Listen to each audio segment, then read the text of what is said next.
At Capella University, you'll get support from people who care about your success. From before you enroll to after you graduate, pursue your goals knowing help is available when you need it. Imagine your future differently at capella.edu. You're listening to a Mint podcast brought to you by HT Smartcast. Did you know that if you are an NRI from countries such as Dubai, Singapore or Mauritius, then you don't have to pay any capital gains tax? Let me explain how this works. You see, India signed something called a double tax avoidance agreement with many countries. It's basically to avoid double taxing individuals on the same income. This agreement defines what kind of income will be taxed in India and what will be taxed in the hands of the foreign country. And herein lies the advantage. Some agreements specify that mutual funds will be taxed in the foreign country. And guess what? Few of them do not levy any capital gains tax on mutual funds. So let's say you're a Dubai NRI. Then when you sell your Indian mutual fund investment, you will be taxed in the hands of the UAE government. But since they don't levy any capital gains tax, you don't have to pay any tax. To know more about this, I've invited Harshal Bhuta, who's a chartered accountant. Welcome to Why Not Mint Money, a personal finance podcast where we help you understand basic money concepts and share strategies for you to build your wealth. So let's get started with your money journey. Hi Harshal, thanks for coming to our show. And interesting thing we found out recently was that there's a way for people to avoid paying capital gains tax on mutual fund, which is very interesting, right? So you're a chartered accountant running a practice and you deal with all this stuff on a daily basis. So we just needed your help, figuring out this thing, how it actually works. But for our listeners, can you just simplify what is a capital gains tax for those who may not know what it is? Sure, Sashind. So first of all, thank you for inviting me over for this podcast. I'm really grateful to you. And a certain disclaimer before I go forward with this podcast. This topic is a little complicated, obviously, for our listeners who are not well versed with certain tax terms. I will try to break it down to the best of my ability. But please excuse me if some things really, are complicated and cannot be broken down into simple things. With this, I think I'll address your first question. So your question is, what is capital gains tax? So this is nothing but the tax that you pay on the sale of your assets. It is the same under the income tax law, whereas, for the treaty, there are certain provisions that may be beneficial to you. So once you ascertain under the domestic tax law, that is, if a NRI or a foreign entity is investing into certain capital assets in India, maybe shares, maybe derivatives, maybe bonds, and on the sale consideration, there is capital gains which is chargeable on that, then you go to the treaty and see if certain provisions under the capital gains article are beneficial to you. So this is all about your first question. So Harshal, let me just simplify this a little bit more for our listeners. Okay? So capital gains tax meaning, so let's say someone invests 100 rupees in a mutual fund, right? And after, let's say, 3, 4, 5 years, the amount becomes 200 rupees. So you have invested 100 rupees and now your invested money has grown to 200 rupees. So the gains is 100 rupees, right? So there is a certain tax applicable on these gains. But Harshal and some CAs have been telling us that there is a way for some NRIs to avoid paying this capital gains tax, which for mutual fund, I think is 10%, right? For, if you hold for more than 1 year, then for 100 rupees gains, you have to pay 10 rupees, which doesn't seem like a lot, but if you invest in crores, then that becomes a substantial amount. So Harshal, next question from our listeners is, how can we exactly avoid paying capital gains tax and who can apply for this? And, how does it work? Under what provision? If you can just simplify this in a layman's language, that would be really great. Yes. Okay. So in your example, you said that, the sale consideration is 200. But if it's an equity oriented mutual fund, then you may also get the indexation benefit. So therefore, to that extent, your capital gains will reduce. Okay. So with that assumption, and throughout the podcast, I would like to avoid using the term avoid paying capital gains, because the term tax avoidance is not a term that is preferable. So this is nothing but taking the benefit of the DTA. So it Tax is paying management. tax planning. Yeah, tax management, tax planning. So it's not tax avoidance, because that is where the tax revenue department's bells will ring. So yes. So coming to that, how does it work? So if you are a person who's investing from outside India, then in order to avail the benefit of DTA, there are certain prerequisites. Okay. One, you need to qualify as a person under the DTA. So person includes, individuals, entities, etc. So on and so Harshal, just one thing. So many of our listeners might not know what is the DTAA provision that you're talking about. Okay. So if you can just get this out of the way from the beginning, then in very short of. Yes, no problem. I'll simplify that for our listeners. So DTA is nothing but double taxation avoidance agreement.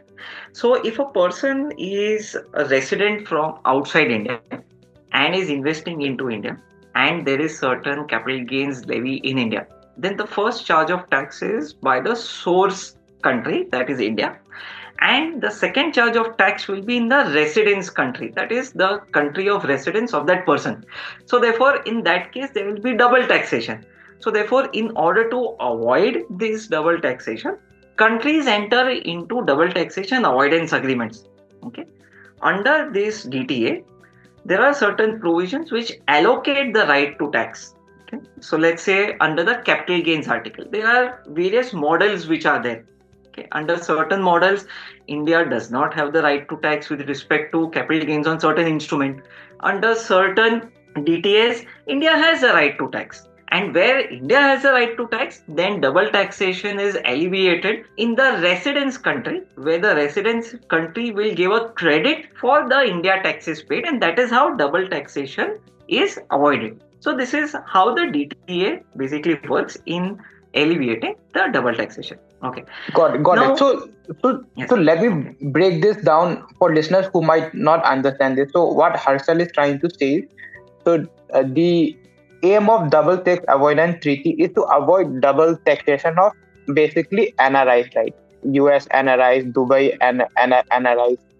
So if this provision weren't there, this same taxation might apply in India and the foreign country also. So what this provision has done is that divided assets into many classes and pre-decided where this will be taxed, whether in India or in the foreign country.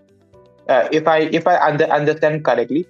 And what this has done is that for particular capital gains tax, for example, let's say a mutual fund rather than or let's say share. In some countries, it's mentioned that it will be taxed in India itself, but in some other countries, it's mentioned that it will be taxed in the foreign country. And herein lies the advantage, right? So my understanding is that, let's say people residing in UAE, the provision says that the mutual fund taxes, capital gain tax will be start on the basis of UAE's tax laws, and there is no capital gain tax there. So people can manage taxes that way. If this is correct, yes. Yeah, that is absolutely correct. So that is how it works. So since you are given the example of India UAE DTA, so let me explain that in little greater detail. So under the India UAE DTA, so typically it is Article 13 which deals with capital gains in all the DTAs. So similarly in India UAE DTA also there is this Article 13 which deals with capital gains. The taxing rights for different types of assets have been bifurcated. Okay, so let's say it is sale of immobile property. Then which country has a right to tax? Let's say it is sale of property of a branch in India. Then which country has a right to tax? Similarly, there will be certain sub-articles which deal with sale of shares, and the residual clauses sale of any other property other than which is covered above. So therefore, mutual funds, bonds, derivatives, all those classes of capital assets get covered in the residual clause. And under the residual clause, only the resident state, that is UAE in your case, will have the right to tax. So this is how you have to read the India UAE DTA for capital gains article. So Harshal, can you name a few big countries where the taxation of mutual fund happens in India itself, for mutual fund bought in India, and for countries like UAE where the taxation happens in the foreign country? If you can give an each example of each, 2 or 3 example of each of these arrangements. Correct. So therefore, if you take the example of US or UK, so those treaties are modeled on different lines. So under the India US DTA and under the India UK DTA, India has a right to tax any and all capital gains that is arising on different types of assets. And therefore, in that case, even if a UK NRI or a US NRI is selling mutual funds, shares, bonds and debentures in India, then in that case, India has a right to tax capital gains on all of those. Okay, so those are some examples where most of our NRIs reside. Whereas for other types of DTAs, just as you said, UAE, Singapore, so those kind of DTAs. So this residual article is there, which covers assets other than shares, and therefore India does not have the right to tax capital gains derived on the sale of those kind of investments. So, Harshal, is there a possibility? Let's say there is a agreement between India and a foreign country, and it is agreed that mutual fund capital gains will be taxed in the foreign country. But can it be the case that the capital gain taxation in the foreign country is even higher than what India charges? Let's say India takes 10% of capital gain. Can there be a probability that the foreign country would even charge higher than 10%? Yes, that could absolutely be the possibility. So let's say, for an example, that a US NRI is investing into India. Okay, then in that case, I am not pretty well versed with the latest tax rates for a US resident, but let's assume for a moment that the capital gains, the tax on the capital gains in US is much higher than in India. Then in that case, what will happen is India will first tax it under its domestic tax law. US will tax it under its own domestic tax law, and then under the treaty, then there would be a chance where tax credit may be given in the US. Similarly, it goes for the UK also. But yeah, the provisions have to be read in silos for different treaties. Many treaties have a concept. So just like the India-US treaty, that has a concept of foreign source income. UK does not have that concept. So each treaty needs to be read in silos. Just like the Singapore treaty, the India-Singapore treaty has certain limitation of benefit clause. So there it requires remittance of income to Singapore. So therefore, when you compare the different DTAs, you will see a lot of variations between the different DTAs. So yes, what Harshal is basically trying to say is that don't act smart. If you want to avail this benefit, get yourself a very good chartered accountant, because this is a very complicated matter, and I myself know that most CAs are also very confused about this, so they also need to do a lot of research. By the way, Harshal, a lot of people have been reaching out saying that I have accumulated so many capital gains tax. Now to manage these taxes, can they move to Dubai for 1 year, become a resident NRI from there, and try to get this benefit? So basically treaty shopping. So can people do that? Yes. So I will address that. So that is something that, those kind of inquiries I have also come across in my career. So that is, not something that you should do. And now there are provisions under the DTA itself which prevents you from availing the treaty benefits if you take certain steps in order to do that. So there are two provisions under the DTA which will prevent you from doing that. One is the change to the preamble. So after the DTAs, there is a certain term protocol to DTAs, amendment to the DTA. And now recently with the multilateral instrument coming in, okay, that is how do I break it up in simple terms? Let's assume that is kind of a further modification to the DTA. That may not be the appropriate term, but for simplification purposes, I'm using that. So with the MLI coming into force, there are two provisions which will prevent this. One is a change to the preamble. Okay, so the preamble has been amended to the DTAs. So whichever countries that are signatories to the MLI. So let's say, for example, UAE is a signatory to the MLI. So therefore, India-UAE DTA has been further amended by the MLI. Under the preamble, now it has been specifically mentioned that the DTA should not create opportunities for non-taxation through tax avoidance. Okay, so here is where the significance of the word tax avoidance comes in. Okay, so if you are trying to avoid taxes by entering into an arrangement, okay, this arrangement would be shifting to UAE for 1 year, becoming NRI, then the treaty benefits can be denied by the Indian revenue. Second provision which is there, which is the principal purpose test. Okay, so that is also a further amendment to the DTA by the MLI. What does this principal purpose test mean? Okay, so here it means that if you are relying on the DTA, okay, and one of the principal purposes of the arrangement is to get the benefit of the DTA.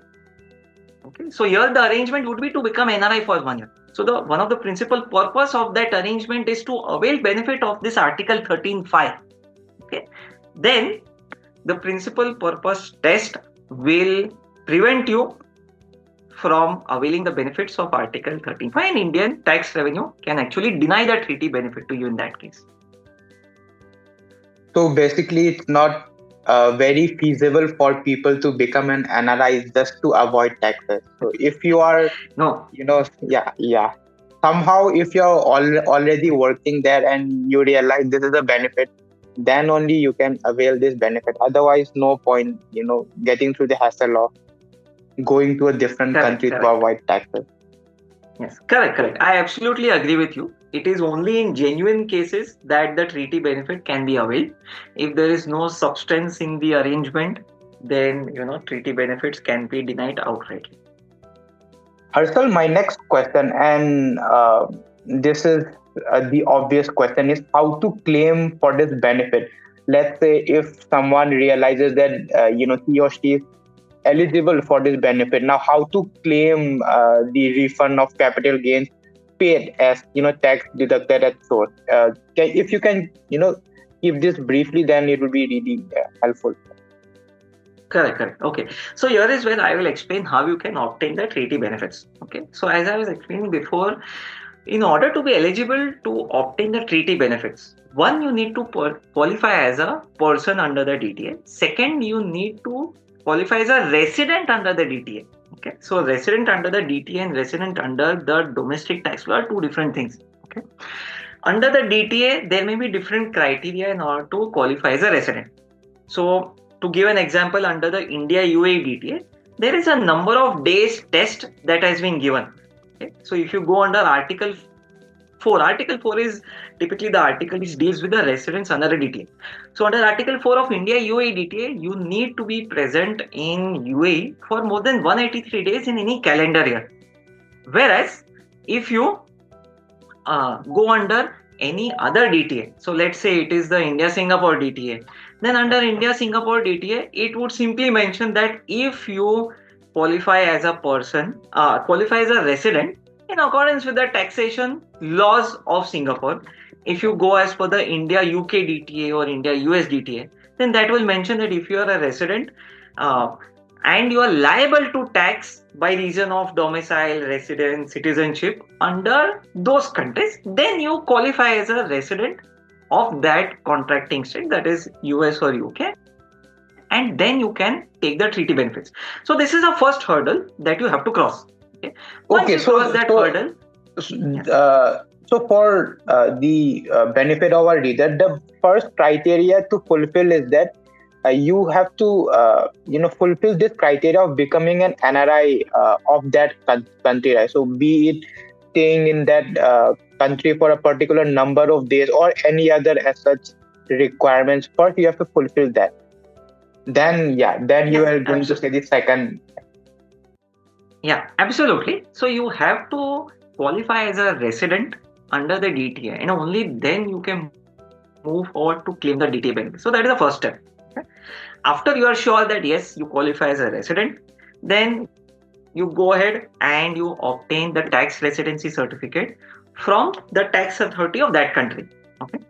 After you do that, you have to generate Form 10F in India. Okay. After you generate Form 10, so there are multiple steps of this. Then after you generate Form 10F, then you have to share your TRC and 10F with, so if it is capital gains so if it is mutual fund, then you have to share with the AMC. If it is some other asset, then you have to see with which person you have to share. The person who will be crediting the income to you, you have to share these documents with them. Okay. And thereafter, you will be able to claim the DTA benefits. If that person who is paying you the income, okay, has deducted TDS without giving you the DTA benefit, then with these documents in your arms, okay, the TRC, the Form 10F, you file your return of income, claim the DTA benefit, and you get the refund of the taxes that that person has deducted while paying the income to you. So Harshal, a query a lot of people might have, what exactly is Form 10F and how easy or difficult is it to generate it? And of course, you mentioned TRC, that is tax residency certificate. You have to get from the foreign country where you are an NRI based out of. So if you are an NRI based out of Singapore, then you have to apply a TRC from Singapore, or be it UAE or any other country. And so how difficult it is to get a TRC also, and how expensive. So both for 10F and TRC. Yes. So listeners' benefits, from a practical experience, I can give you some examples. So it is very easy to get the TRC in US. It is easy to get the TRC in Singapore. It is also easy to get the TRC in UAE, but it may be a time-consuming process. It may be expensive, so you obviously have to do your cost-benefit analysis. How much taxes are you saving versus how much cost are you bearing for obtaining the TRC? In some countries, it is easy for the taxpayer themselves to apply for TRC. In some countries, the process may be complicated, so therefore you have to take the help of accountant, chartered accountant there, and obtain the TRC. So this is as far as the TRC aspect is concerned. Coming to your second question, how easy or difficult it is to obtain to generate Form 10F. Okay, so till now, till certain period late in the last year, so Form 10F used to be accepted in the physical form. Now the procedure has shifted to the online generation of Form 10F. From my experience, I would still tell you, even foreign organizations are facing difficulties in generating Form 10F sometimes, and therefore they take our help. But if you follow the procedure that has been given on the income tax website, if one is well versed at least with how to go about with the income tax website, then they may attempt to do it by themselves. If not, then again here you will have to take the assistance of an Indian CA in generating Form 10F for you. Got it. Harshal, my last question, and since we are running out of time, we have to kind of not take too much time on this, but there's a very important question, right? And which many people are asking us also. What are some practical issues people face while, trying to get this benefit? So on paper, it sounds not so difficult, but first practical hurdle you mentioned was getting a TRC might be a time-consuming process for some countries like UAE. But what are some other practical, issues while, trying to get this benefit? Yes, yes. So other issues also I mentioned, the person who's paying the capital gains to you, they may or may not accept the documents that you would submit. It may be the TRC, it may be certain other declarations that they may ask, the principal purpose test declaration. Then, one of the biggest challenges is during your assessment. Many a times we have seen that the AOs deny this benefit. So in a live case that we are doing, the AO has, in one of the cases, the AO has denied the benefit to a FPI category 2 of the Article 13 of India UAE and for reasons best known to themselves. Because the treaty language is very simple. The TRC is there with the foreign fund. They have submitted it during the assessment proceedings. So if the assessing officer is not well versed with these provisions, then it may be very challenging for them to sail through in the assessment proceedings for the acceptance of the claims that are made by the taxpayer for the treaty benefit. So this is also one of the bigger challenge. Another challenge is that if you have missed out on claiming the treaty benefit while filing the return, then then it's a very long procedure again. And I believe in one of your articles, you have also written in that, what are the different ways in which you can claim the treaty benefit and claim refund if you have not, claimed it during the time of filing your return. Another thing is the cost benefit analysis that I have mentioned. If it is very costly affair for you to obtain the TRC, then it does not make sense to claim the treaty benefit. Yes, so if your capital gains tax comes to less than 1 lakh, I think it's a no-brainer to just pay it and not go through all the hassle. But if you're someone who has this in double-digit lakhs or crores, then obviously you consider it. Also, so I wouldn't consider that as a very rigid threshold, but obviously it all depends on the taxpayer and how willing and how far they want to go ahead in taking this benefit. And for the benefit of our readers, if you want to get some more idea on this, because this is a very complicated subject and not possible to talk about this in detail over one conversation. But if you want to get some more idea, then you can read our article on Mint. It's titled "Why NRIs in UAE Enjoy Tax Benefits on Mutual Fund Investment." And if you still have some doubts, I'm sure you can reach out to Harshal Bhuta on LinkedIn. Yeah, he goes by the same name on LinkedIn and he's very active there. So. Yeah, thank you very much. Obviously, yes, listeners, if you want to reach out, I'll be very glad to help you. No worries. No doubt it is a complicated process, but we are all here to simplify it for you. So, yes, good luck in planning your taxes and claiming the treaty benefits wherever it is legitimately due to you. Thank you so much, Harshal, for accepting and coming for this show, and hope to see you in some other episode again. Yes, thank you, Sashind. My pleasure. Thank you very much. Thanks to the listeners. That brings us to the end of today's episode. If you would like to know more about this topic, then you can reach out to me on Twitter. I go by the username @SashinNJ or LinkedIn using my full name, that is Sashind Ningthoukhongjam. We would be happy to take your suggestions. That's all from our side. Thanks for tuning in. See you in the next episode.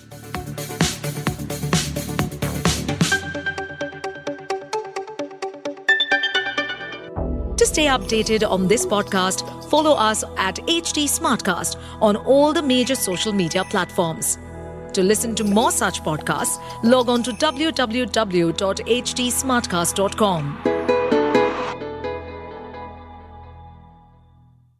Sometimes it takes a different approach to help you unlock your true potential. With Capella University's game-changing FlexPath learning format, you gain relevant skills you can apply to your career right away. Earn your degree from an accredited university and be confident in the quality of your education. Imagine your future differently at capella.edu.